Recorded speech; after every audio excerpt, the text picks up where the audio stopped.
Nous allons visualiser le champ de mérite du refuge ou le Bouddha qui rassemble tous les objets de refuge. Donc tout au long de la méditation, essayons de nous souvenir du manque d'existence véritable de tous les phénomènes, donc particulièrement l'agent, l'action, l'objet, donc la personne, le jeu qui médite, la méditation, ce que nous méditons, les objets de refuge, la personne, le jeu qui prend refuge, la prise de refuge, tout en fait dans la pratique, à chaque instant. Donc c'est tout en fait qui peut être résumé dans ces trois, l'agent, l'action, l'objet, sont vides. Tout est vide en fait, existence véritable inhérente.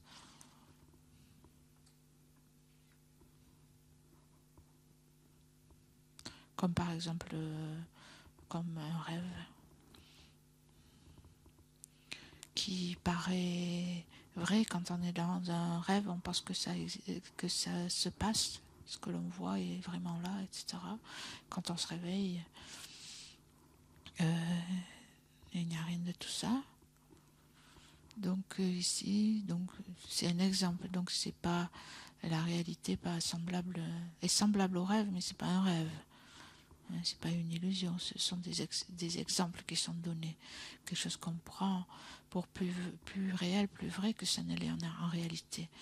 Donc ce qui nous apparaît partout, c'est cette existence véritable de son propre côté, de tout.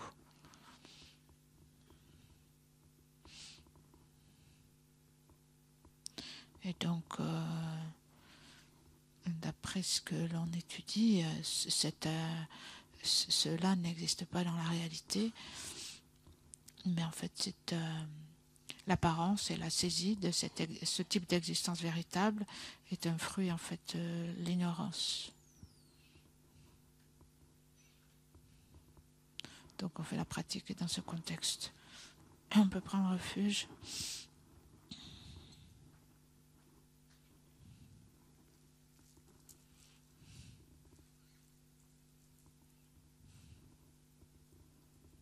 Jusqu'à l'éveil, je prends refuge dans le Bouddha, le Dharma et la communauté suprême, la Sangha. Jusqu'à l'éveil, je prends refuge dans le Bouddha, le Dharma et la communauté suprême, la Sangha. Jusqu'à l'éveil, je prends refuge dans le Bouddha, le Dharma et la communauté suprême, la Sangha.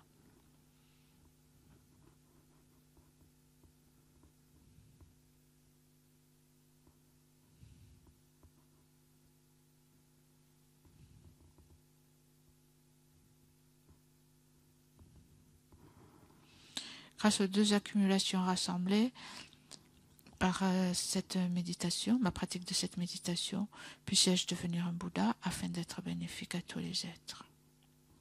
Grâce aux deux accumulations rassemblées par ma pratique de cette méditation, puisse-je devenir un Bouddha afin d'être bénéfique à tous les êtres. Grâce aux deux accumulations rassemblées par ma pratique de cette méditation, puisse-je devenir un Bouddha afin d'être bénéfique à tous les êtres.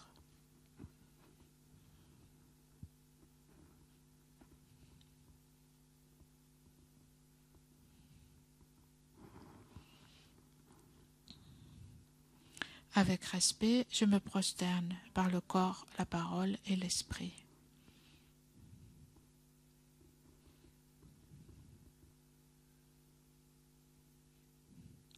Je présente des myriades de toutes sortes d'offrandes réelles et imaginées.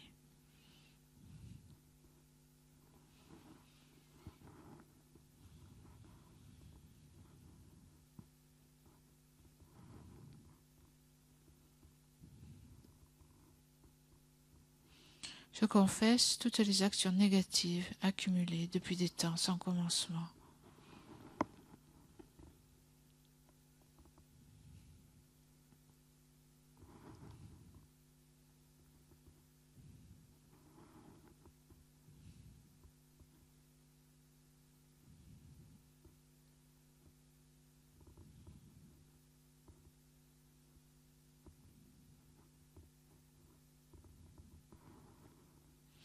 et me réjouis des mérites de tous les êtres saints et ordinaires.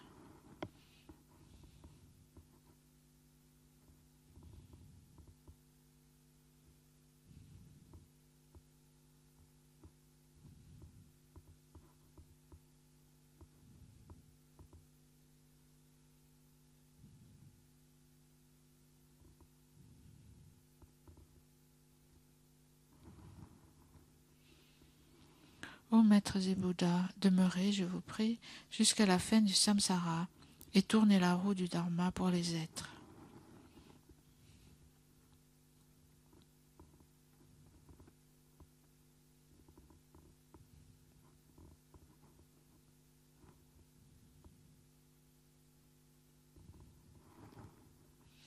Mes propres mérites et ceux de tous les autres, je les dédie à l'éveil suprême.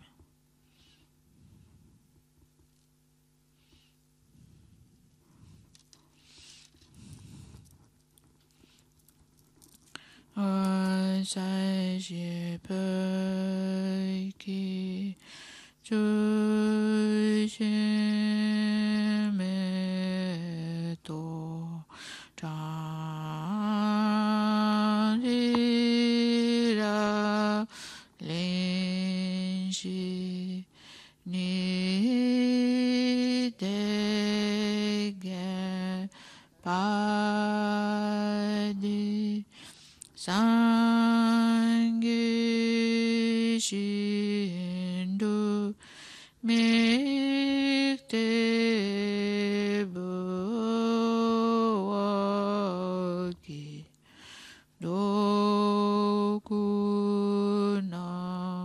Rajira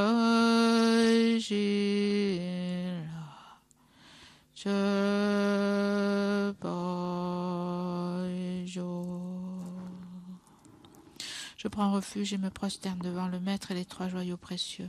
Veuillez, je vous prie, bénir mon esprit. Je vous fais la requête de pacifier immédiatement toutes les conceptions erronées, de la dévotion incorrecte envers le Maître jusqu'à la vue dualiste dans mon esprit et dans celui de tous les êtres mes mères. Je vous fais la requête de susciter dans mon esprit et dans celui de tous les êtres mes mères toutes les réalisations correctes, de la dévotion au Maître jusqu'à l'éveil. Je vous fais la requête de pacifier tous les obstacles intérieurs et extérieurs qui entravent le développement de l'intégralité de la voie graduée vers l'éveil dans mon esprit et dans celui de tous les êtres mes mères. Je prends refuge et me prosterne devant le Maître et les trois joyaux précieux. Veuillez, je vous prie, bénir mon esprit. Je vous fais la requête de pacifier immédiatement toutes les conceptions erronées, de la dévotion incorrecte envers le Maître jusqu'à la vue dualiste, dans mon esprit et dans celui de tous les êtres mes mères. Je vous fais la requête de susciter dans mon esprit et celui de tous les êtres mes mères toutes les réalisations correctes, de la dévotion au Maître jusqu'à l'éveil.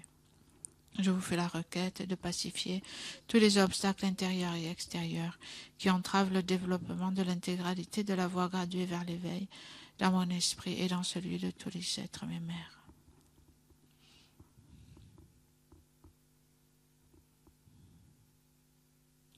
Idam Guru Rana Mandala Kamni Atayami.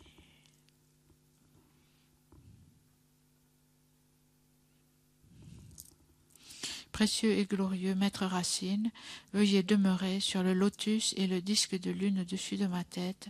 Dans votre grande bonté, veuillez me guider et m'accorder les réalisations de votre corps, de votre parole et de votre esprit. Veuillez me guider et m'accorder les réalisations de votre corps, de votre parole et de votre esprit. Vous êtes l'œil qui contemple l'immensité des enseignements, la porte d'accès suprême à la libération pour les êtres fortunés. À l'aide de vos moyens habiles, vous nous pacifiez avec amour. Ô Maître spirituel qui nous éclairez, je vous invoque. Puissais-je à aucun moment ne laisser surgir en moi la moindre vue fausse envers les actions du Maître glorieux? Puissais-je considérer toutes ces actions comme pures, et avec cette dévotion recevoir les bénédictions du Maître dans mon cœur?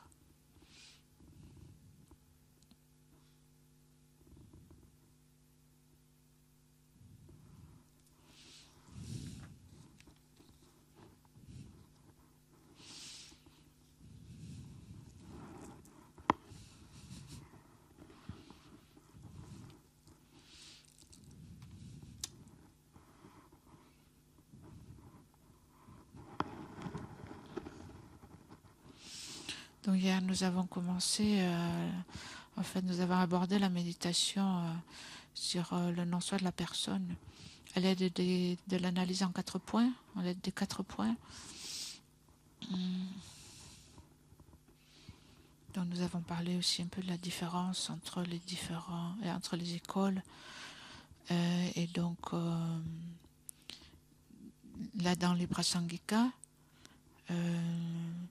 donc ce qui est réfuté, quand on parle de la vacuité ou du non-soi, c'est l'existence véritable, intrinsèque. En fait, toutes ces expressions qui ont différentes significations dans différentes écoles, ici sont synonymes, reviennent aux mêmes en fait. Et l'existence véritable, l'existence intrinsèque de son propre côté. Donc en général, on parle d'un jeu qui existe et d'un jeu qui n'existe pas. Donc hier nous avons commencé, le premier point de cette analyse, c'est d'identifier l'objet de réfutation quand on parle du non-soi de la personne. Et donc d'identifier pour soi qu'est-ce que c'est cette saisie d'une personne qui existe de façon intrinsèque, qui n'existe pas en réalité mais qui nous apparaît comme telle, ou l'existence véritable intrinsèque de la personne. Donc nous avons travaillé sur ce point hier. Ceci dit, on dit que la personne qui existe de façon intrinsèque ou véritable, qui est l'objet à nier, donc une telle personne n'existe pas, mais ça ne veut pas dire que la personne n'existe pas du tout. Il y a quand même une personne qui existe. Conventionnellement, la personne, elle existe comme étant simplement désignée sur les agrégats. C'est ce que nous avons entendu pendant l'enseignement. Donc cette personne, on ne dit pas que la personne n'existe pas. On est bien d'accord qu'ici, nous sommes plusieurs personnes assises en train de méditer.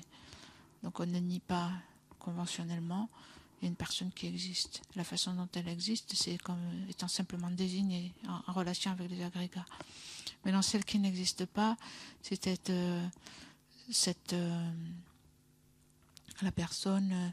ce qui nous apparaît comme un jeu, une sensation très forte, très vivide, d'un jeu qui est indépendant de tout.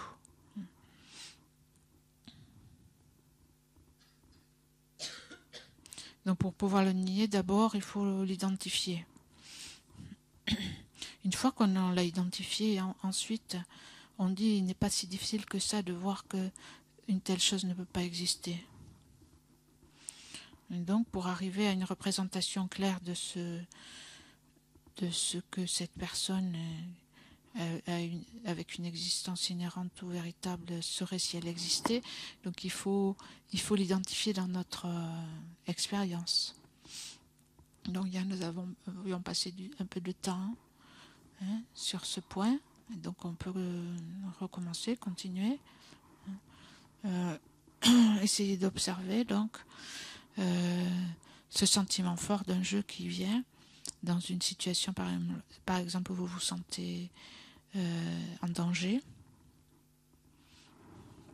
par exemple au bord d'un précipice, ou si par exemple vous êtes sur le point d'avoir un accident, si vous échappez de justesse à un accident, si quelqu'un vous insulte, vous maltraite, ou vous accuse de quelque chose que vous n'avez pas fait, ou imaginez donc quelqu'un que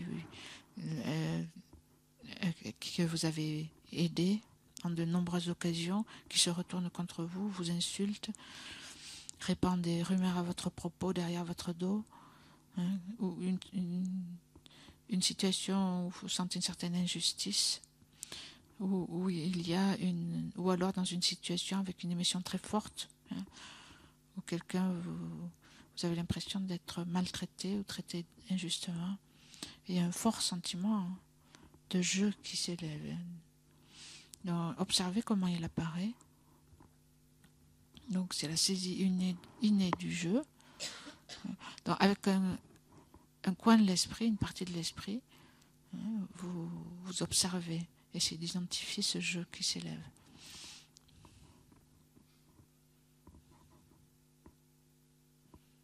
Et donc quelquefois c'est pas forcément facile parce qu'il est malin.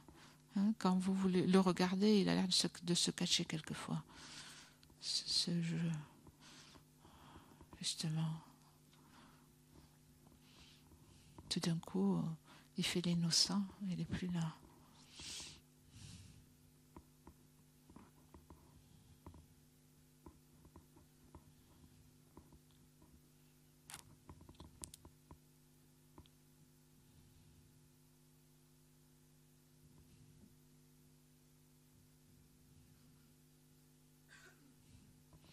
Vous pouvez imaginer une situation ou vous rappeler d'une situation, par exemple, où vous avez été dérangé, quelque chose vous a dérangé, vous vous êtes senti maltraité, par exemple.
Et donc observez-le et essayez de l'identifier quand il se produit.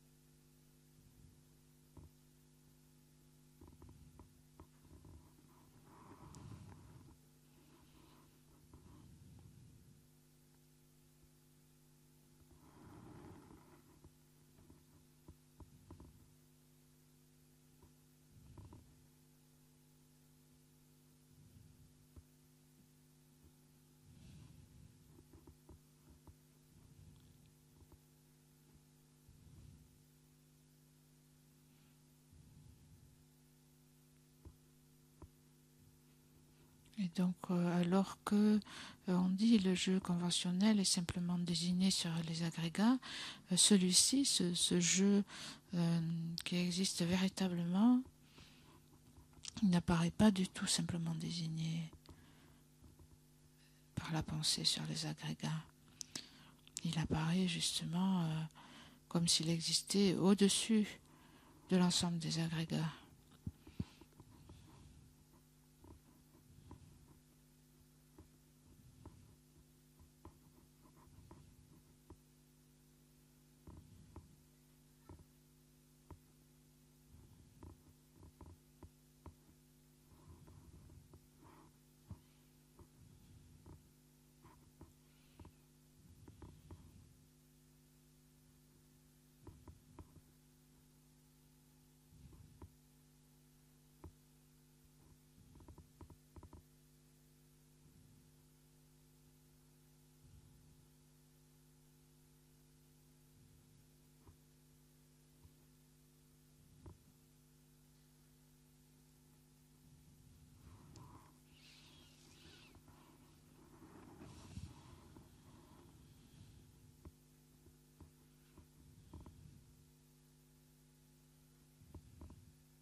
Donc ça, c'est le premier point.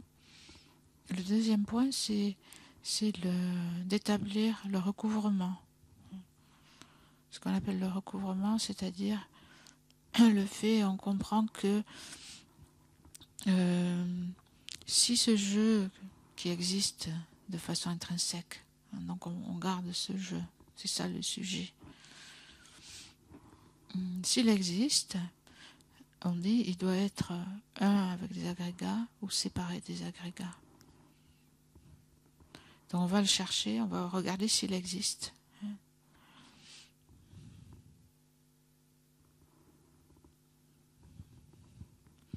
Et donc c'est comme si vous aviez un sac, une sacoche avec 2 poches, et vous cherchez votre passeport. Votre passeport, il est dans le sac, donc vous regardez dans une poche, vous regardez dans l'autre poche. Donc il est dans une poche ou il est dans l'autre, nécessairement.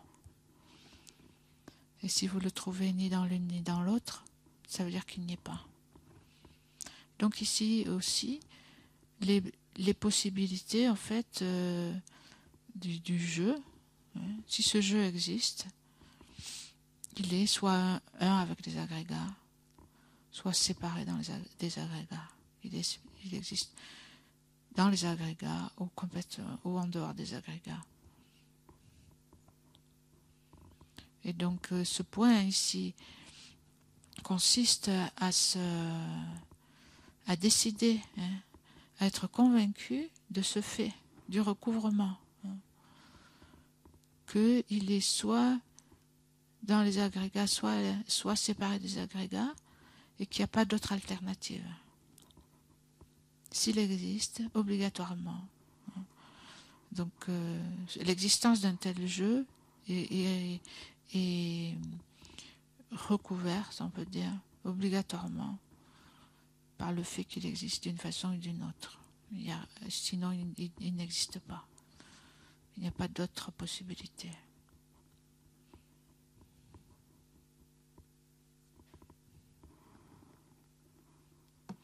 Donc ici, en plus, ce qu'il faut penser, c'est qu'on parle dans le contexte d'une existence intrinsèque, véritable.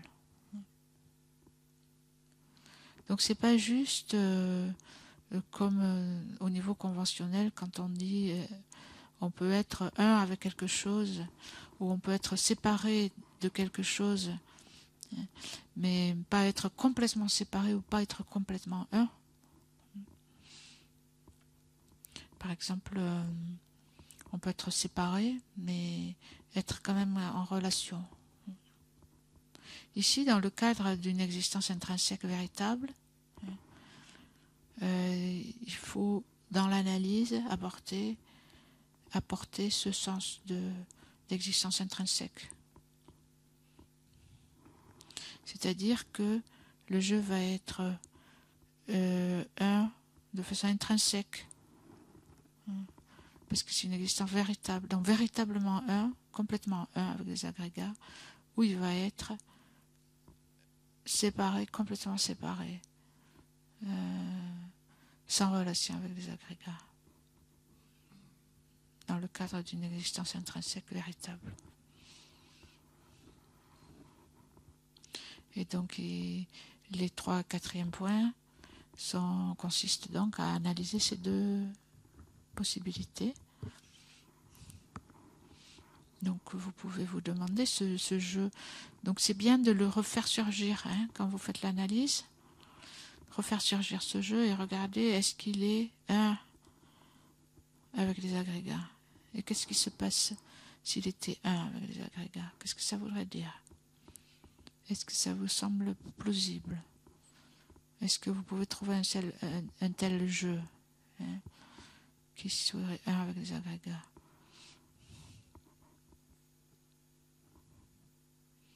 Donc, faites-le ressurgir si besoin et posez-vous la question.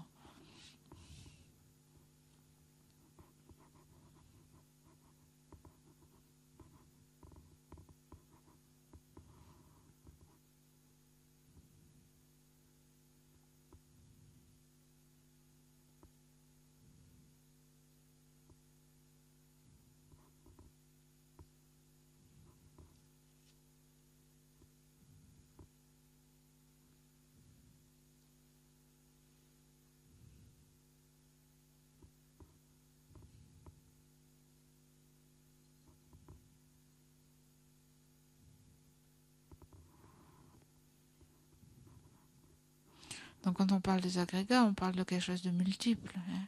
On parle en fait du corps et des différentes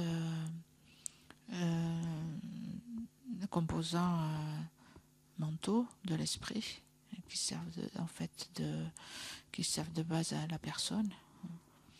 Donc normalement on dit la sensation, la perception ou identification, les facteurs composés, la conscience et la forme, le corps, dans différentes parties physiques et mentales de la personne.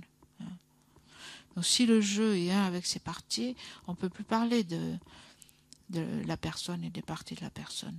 On ne peut plus parler de choses différentes, ils sont complètement un. Ça veut dire qu'il n'y aurait même pas besoin de parler de personne puisque les agrégats sont déjà là. Et ça veut dire aussi que soit les agrégats seraient un parce que la personne est une, soit la personne, il y aurait de nombreuses personnes puisque les agrégats sont très nombreux. S'ils étaient un. Donc soit le jeu serait un avec les 5 agrégats, ça veut dire qu'il y aurait un agrégat, une seule chose, ou alors le jeu serait un avec chacun des agrégats,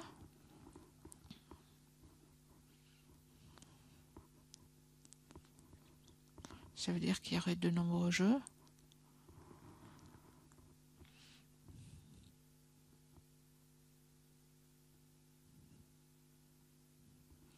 et donc ça veut dire que par exemple si le jeu était le corps, l'esprit n'aurait rien à faire avec la personne. Ou si le jeu était l'esprit, je ne serais jamais malade.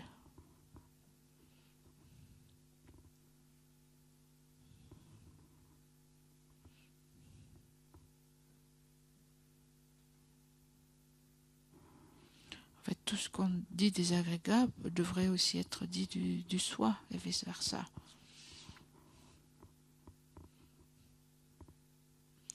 Donc, si on regarde, par exemple, si le jeu est un avec les agrégats, même si on regarde rien qu'au niveau du corps,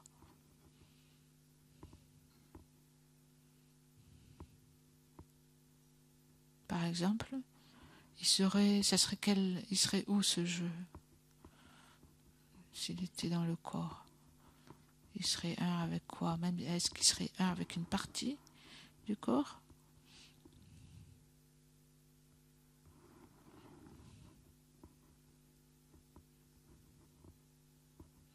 Est-ce qu'il y a une partie du corps que vous pouvez identifier comme étant ce jeu?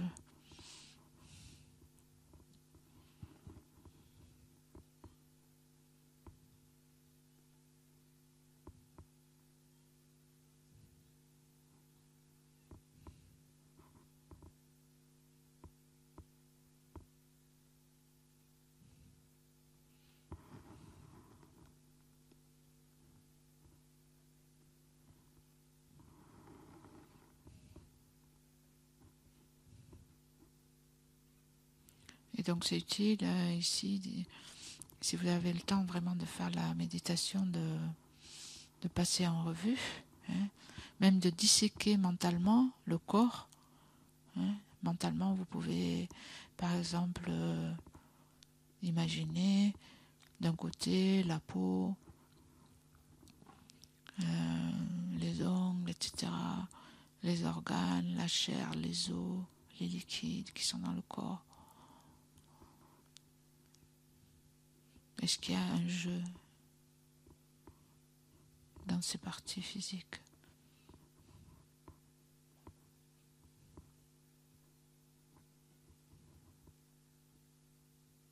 Donc il s'agit vraiment de chercher, de comparer cette idée d'un jeu. Est-ce que l'on trouve dans le corps?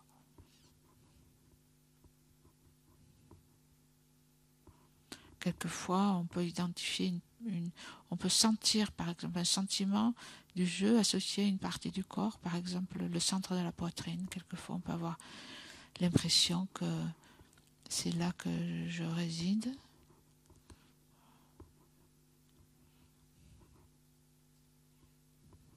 Donc on peut regarder qu'est-ce qu'il y a là.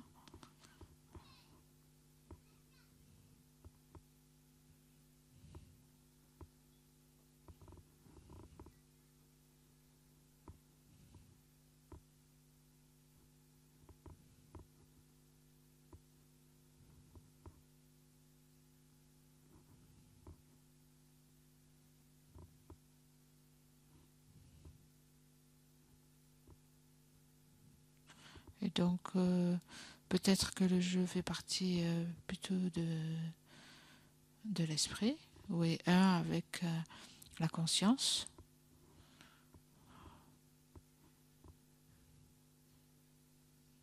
Donc là aussi, il y a de nombreux exemples de la conscience, de nombreux moments. À chaque moment, nous sommes conscients. Et donc, est-ce qu'il y a une conscience particulière qu'on peut identifier comme étant jeu? Donc, on peut faire cette analyse aussi.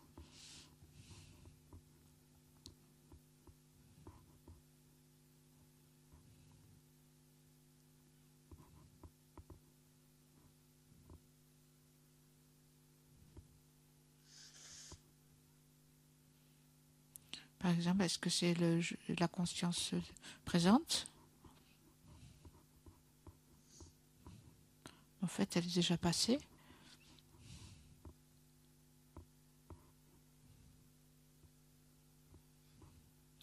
Est-ce que c'est celle de ce matin, de la matinée, de hier soir?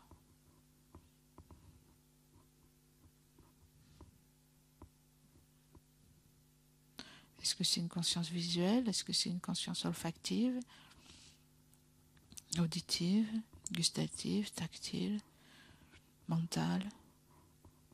Est-ce que aucune d'entre elles est le jeu?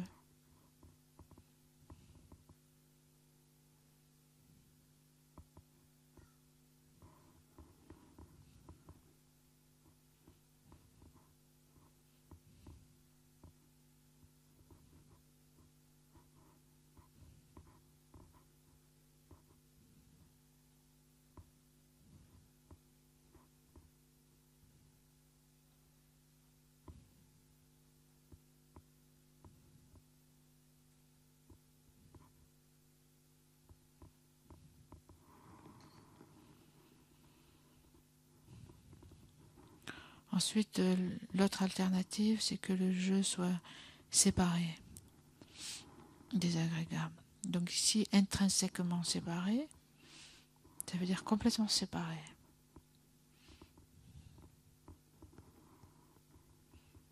Ça veut dire qu'il n'y aurait pas de relation entre le jeu et les agrégats.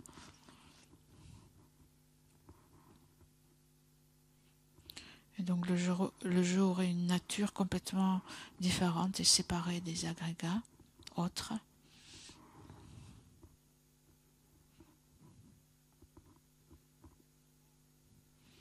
Et donc ça veut dire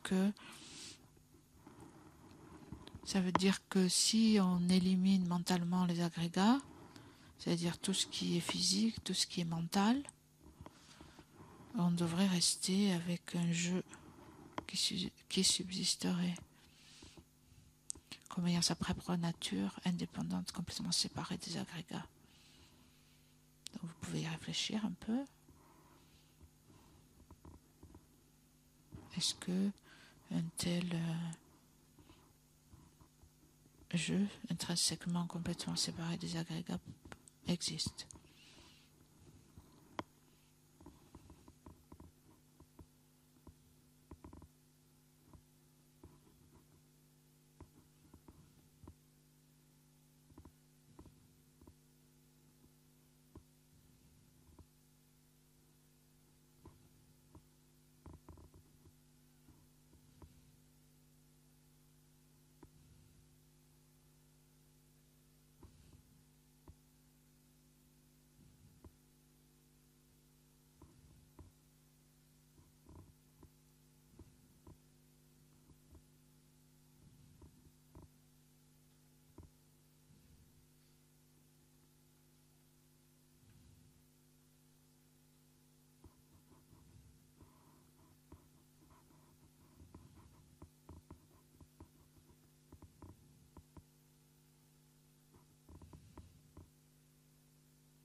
Donc si ce jeu qui existe intrinsèquement, véritablement, n'est ni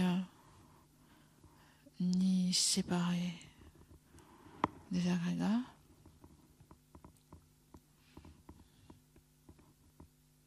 donc comme il n'y a pas de troisième possibilité, en fait on peut en arriver à la conclusion qu'il n'existe pas.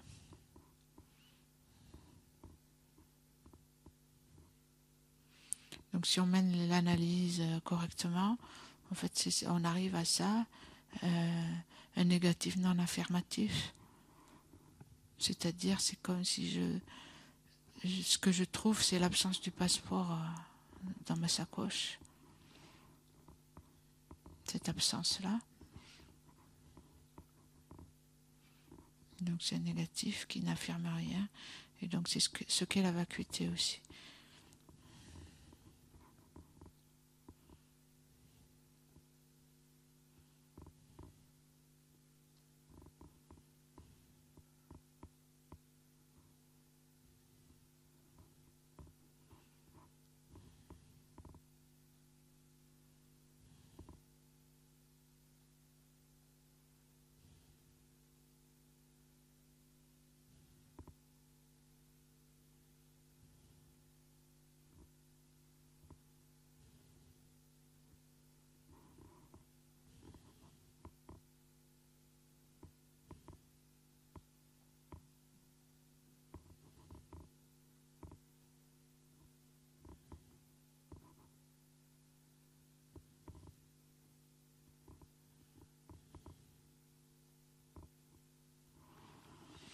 Donc nous dédions l'énergie positive de la méditation pour que cette énergie nous soutienne sur notre voie,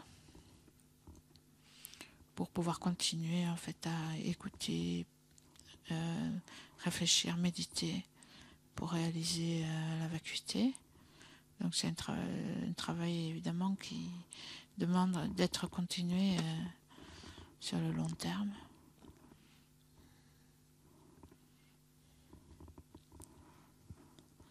Et donc pour pouvoir libérer nous-mêmes et tous les êtres de la souffrance.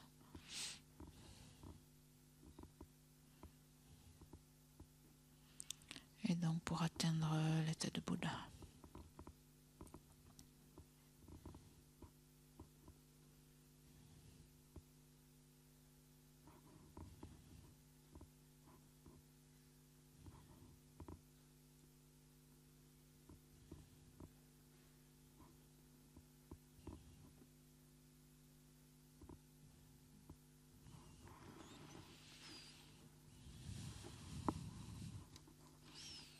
Et donc nous pouvons faire l'offrande de nourriture à la page 207.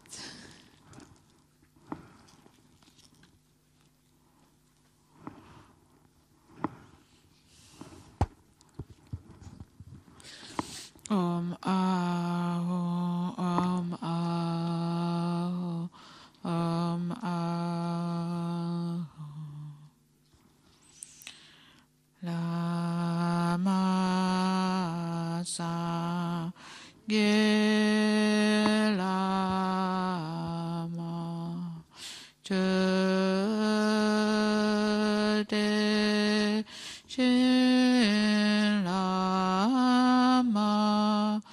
Gen Dun De Kun Gi Je Po Lama Te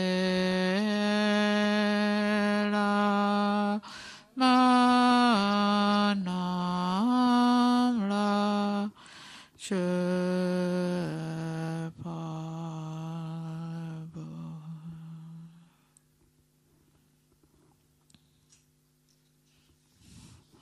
Page 208. Puissions-nous, ainsi que notre entourage, dans toutes les vies à venir, ne jamais être séparés des trois joyaux, faire continuellement des offrandes aux trois joyaux et recevoir l'inspiration des trois joyaux. Au Maître suprême, le Bouddha précieux, au refuge suprême, le Dharma précieux, au Guide suprême, la Sangha précieuse, aux trois joyaux, objets de refuge, je fais offrande.